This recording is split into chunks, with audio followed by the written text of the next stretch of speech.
একটা সময় ছিল যখন ভগবান শ্রীকৃষ্ণ দাপর যুগে পৃথিবীতে আবির্ভূত হয়েছিলেন। সেই যুগের শ্রীকৃষ্ণ, যিনি সব দুনিয়ার স্রষ্টা, প্রকৃতির একমাত্র ধারক, তিনি বংশী হাতে দ্যুতিময়ী মূর্তিতে মানুষকে পথ দেখিয়েছিলেন। কিন্তু কখনো কি ভেবেছেন শ্রীকৃষ্ণের সেই রূপ শুধুই ভগবানের প্রতি শ্রদ্ধা নয়, তা আমাদের জীবনের একটা অমূল্য শিক্ষা। হরে কৃষ্ণ কৃষ্ণ কৃষ্ণ হরে হরে, হরে রাম রাম রাম হরে হরে। এই মহামন্ত্রের মধ্যে লুকিয়ে রয়েছে সেই শক্তি যা আমাদের মনকে শান্তি দেয় এবং জীবনের লক্ষ্যকে নির্ধারণ করে। গীতার শিক্ষা অনুযায়ী ভগবান শ্রীকৃষ্ণ আমাদের সব পাপ থেকে মুক্তি দিতে প্রস্তুত, শুধু চাইলে তার কাছে আত্মসমর্পণ করতে হবে। যে মানুষ সত্যিকারের শরণাগত হয় সে কখনো হারের মুখ দেখে না, সে পায় অমৃতের মতো এক শান্তি, যে শান্তি পৃথিবী ও পরকালের সকল সান্ত্বনা ছাড়িয়ে এক অনির্বাণ সুখের রূপ। কৃষ্ণ নামের মহিমা এতটাই শক্তিশালী যে শুধু কৃষ্ণ বলা, স্রষ্টাকে স্মরণ করা আমাদের জীবনের সমস্ত বাধা দূর করে দেয়। এই যুগের পাপিতাপী মনুষ্যরা যখন এই নামটাকে মুখে উচ্চারণ করে তখন তারা সমস্ত ভ্রান্তি ও অন্ধকার থেকে মুক্তি পা। এই নামটি এমন এক মন্ত্র যা আমাদের অন্তরের গভীরে প্রবাহিত হয় এবং আলোকিত করে। একদিন প্রহ্লাদ ভক্তের গল্প শোনা যাচ্ছিল।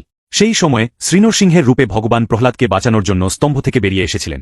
সবাই ভয় পেয়ে গিয়েছিল, কিন্তু প্রহ্লাদ ভক্তের দৃঢ় বিশ্বাস এবং ভগবানের প্রতি ভালোবাসা, তিনি একেবারে অমর হয়ে গেলেন। তখন থেকেই জানা গেল, যখন ভগবান সত্যিকারের শরণাগত হন তখন তিনি সর্বত্র আছেন। এটা ছিল সত্যযুগের ঘটনা। ত্রেতাযুগে যখন হনুমান ভক্তের পক্ষে শ্রীরাম ছিলেন তখন দেখেছিলাম তার হৃদয়ে সীতারামের বাস। হনুমান, যিনি এমন এক নিষ্ঠাবান ভক্ত ছিলেন, তার জন্য রামসীতা সবকিছু। তিনি এতটাই নিষ্ঠাবান ছিলেন যে শুধু শ্রদ্ধার সাথে ভগবানকে নাম স্মরণ করতেন।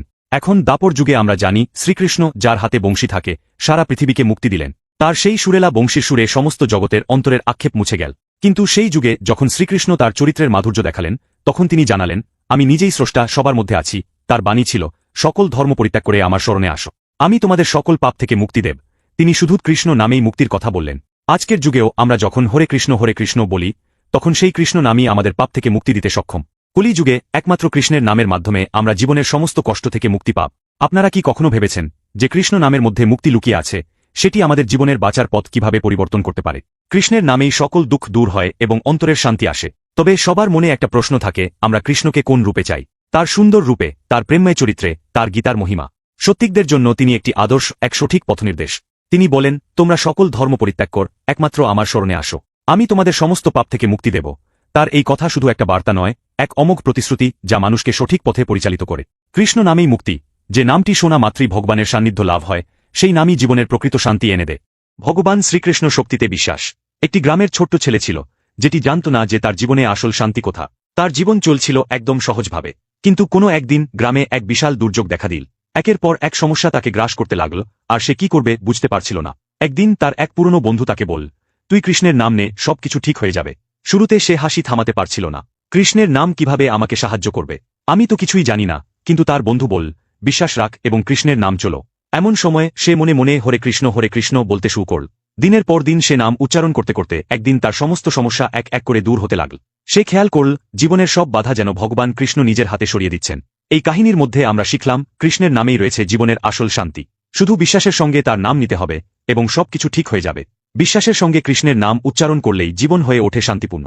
জীবনে আমরা যতই সমস্যার সম্মুখীন হই, যদি আমরা কৃষ্ণের নাম নিয়ে বিশ্বাস করি, তাহলে সেই নামের শক্তি আমাদের সঙ্গী হয়ে আমাদের দুঃখ কাটিয়ে শান্তি এনে দিবে। কৃষ্ণের প্রতি আমাদের বিশ্বাসই আমাদের মুক্তির পথ দেখায়। ভগবান শ্রীকৃষ্ণ সান্নিধ্যে শান্তি। একবার এক মহলদ্বীপে এক যুবক বাস করত। তার জীবন ছিল ভীষণ অস্থির। সে একাধারে ধর্মের পথে হাঁটতে চেয়েছিল, কিন্তু নানা ধরনের প্রতিকূলতা তার শান্তি নষ্ট করছিল। একদিন সে এক আধ্যাত্মিক গুরুয়ের কাছে গিয়ে জানতে চেয়েছিল, গুরুদেব, আমি কিভাবে শান্তি পাব? গুরুদেব শান্তভাবে বললেন, তুমি যদি কৃষ্ণের নাম নাও তাহলে তোমার জীবন একদিন শান্ত হবে। সে অবাক হয়ে বলল, শুধু নাম বললেই শান্তি আসবে? গুরুদেব হাসি দিয়ে বললেন, হ্যাঁ, কৃষ্ণের নামেই রয়েছে সমস্ত কষ্টের সমাধান। শুরুতে তার বিশ্বাস ছিল না, তবে সে গুরুদেবের পরামর্শ মেনে প্রতিদিন হরে কৃষ্ণ বলতে শুরু করল। সময়ের সাথে সাথে তার জীবন যেন এক নতুন রূপ নিল। তার মন শান্ত হল এবং তার সকল সমস্যা নিমিষেই মিটে গেল। সে বুঝতে পারল, কৃষ্ণের নামের মধ্যে এমন এক শক্তি রয়েছে যা আমাদের জীবনে শান্তি নিয়ে আসে। কৃষ্ণের নামের শক্তিতে রয়েছে জীবনের আসল শান্তি। যে সত্যিকারের শান্তি আসতে পারে শুধু এবং শুধু ভগবান কৃষ্ণের নাম উচ্চারণে। একমাত্র কৃষ্ণের নামের মাধ্যমে আমাদের মন প্রশান্তি পায় এবং জীবনের সকল কষ্ট দূর হয়। আমরা যখন কৃষ্ণ নামধ্বনি করি তখন সেই নাম আমাদের সমস্ত সমস্যার সমাধান। কৃষ্ণের প্রেমে আমাদের জীবন শান্ত হয়, আর সেই শান্তির স্পর্শ পাওয়া সম্ভব শুধু যদি আমরা তার সত্যিকার শরণে যাই। তাই কৃষ্ণ নামের তাত্ত্বিকতা এবং সেই নামের মধ্যে নিহিত মহিমা আমাদের জীবনের প্রতিটি মুহূর্তকে আলোকিত করে। জয় শ্রী রাধা কৃষ্ণ।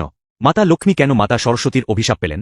একদিন মাতা লক্ষ্মী নিজের ঐশ্বর্যের ওপর অহংকার অনুভব করলেন। এতে মাতা সরস্বতীর সঙ্গে তার তর্ক শুরু হয়। দীর্ঘ আলোচনার পরও সমাধান না মেলায় তারা ভগবান বিষ্ণুর শরণাপন্ন হন। সেই সময় ভগবান বিষ্ণুর পাশে মাতা গঙ্গা আগে থেকেই উপস্থিত ছিলেন, আর তিনি গভীর ধ্যানে নিমগ্ন ছিলেন। এই পরিস্থিতিতে মাতা লক্ষ্মী সরাসরি গিয়ে ভগবান বিষ্ণুর পাশে বসেন, কিন্তু মাতা সরস্বতীকে বসার জন্য আমন্ত্রণ জানাননি। এতে মাতা সরস্বতী বিস্মিত হয়ে প্রশ্ন করেন, তুমি একা বসলে কেন? মাতা লক্ষ্মী উত্তর দেন, আমি চিরকাল ভগবান বিষ্ণুর হৃদয়ে বিরাজ করি, আর মাতা গঙ্গা তার চরণে স্থান পেয়েছেন। এখানে আর কারো জন্য স্থান নেই। এই কথা শুনে অপমানিত ও রুষ্ট হয়ে মাতা সরস্বতী মাতা লক্ষ্মীকে অভিশাপ দেন, তোমার যে ধনসম্পদের এত অহংকার, সেই ধনসম্পদ ছেড়ে তোমাকে পৃথিবীতে তুলসী গাছ রূপে জন্ম নিতে হবে। এ ঘটনা দেখে মাতা গঙ্গা নির্বাক হয়ে গেলেও নির্ব থাকেননি। তিনি পাল্টা মাতা সরস্বতীকে অভিশাপ দেন, তোমাকে নদী হয়ে পৃথিবীতে প্রবাহিত হতে হবে। এরপর ক্রোধে মাতা সরস্বতীও মাতা গঙ্গাকে অভিশাপ দেন, মানুষ তোমাকে পবিত্র বলে মানলেও তোমার জলে অপবিত্র বস্তু এসে মিশবে। এইভাবে 3 দেবীর অভিশাপ এক মহাজাগতিক পরিবর্তনের কারণ হয়ে ওঠে। গোটা ব্রহ্মাণ্ডের অধিপতি নিজ হাতে কারো পা ধুচ্ছেন। অবিশ্বাস্য শোনাচ্ছে, তাই না? শুনুন এক ভক্ত আর ভগবানের বন্ধুত্বের এক অনন্য কাহিনী। একদিন সুধামা শ্রীকৃষ্ণের ঘনিষ্ঠ সখা দ্বারকায় আসেন। তার গায়ে জরাজীর্ণ বস্ত্র, হাতে সামান্য চাল। তিনি শ্রীকৃষ্ণের মহিমা জানতেন, কিন্তু তার বন্ধুর কাছে নিজের দারিদ্র্যের কথা প্রকাশ করতে সংকোচবোধ করছিলেন। শ্রীকৃষ্ণ দূর থেকে সুধামাকে দেখে আনন্দে ছুটে যান। তিনি সুধামাকে আলিঙ্গন করেন এবং অভ্যর্থনার সময় নিজ হাতে সুধামার পা ধুজে দেন। শ্রীকৃষ্ণ, যিনি গোটা ব্রহ্মাণ্ডের অধিপতি, সেই শ্রীকৃষ্ণ নিজ হাতে তার ভক্ত সুধামার পা ধুজে দেখিয়েছিলেন যে প্রকৃত ভক্তি শ্রদ্ধা এবং বিনয়ের মধ্য দিয়ে প্রকাশিত হয়। তার এই কাজ শুধুমাত্র বন্ধুত্বের নিদর্শন নয়, বরং সেবা এবং নম্রতার এক অনন্য দৃষ্টান্ত। শ্রীকৃষ্ণ সুধামার পা ধুজে বলেছেন, ভক্তি কোনো বড় আচার বা প্রদর্শনী নয়, এটি হৃদয়ের বিশুদ্ধ ভালোবাসার প্রকাশ। যার অন্তরে এই ভালোবাসা থাকে, তিনিই আমার প্রকৃত ভক্ত। ঈশ্বরের প্রতি প্রকৃত ভালোবাসা বাহ্যিক আচরণ নয়, এটি আন্তরিক হৃদয় থেকে আসে। যখন আমরা বিনম্রতা ও সেবার মাধ্যমে আমাদের সম্পর্কগুলো মজবুত করি, তখন তা ভক্তি ও বন্ধুত্বের প্রকৃত অর্থকে প্রতিফলিত করে। ভক্তি হল সেই হৃদয়ে যা ঈশ্বরের প্রতি ভালোবাসায় পূর্ণ এবং অন্যদের প্রতি নম্রতায় প্রস্ফুটিত।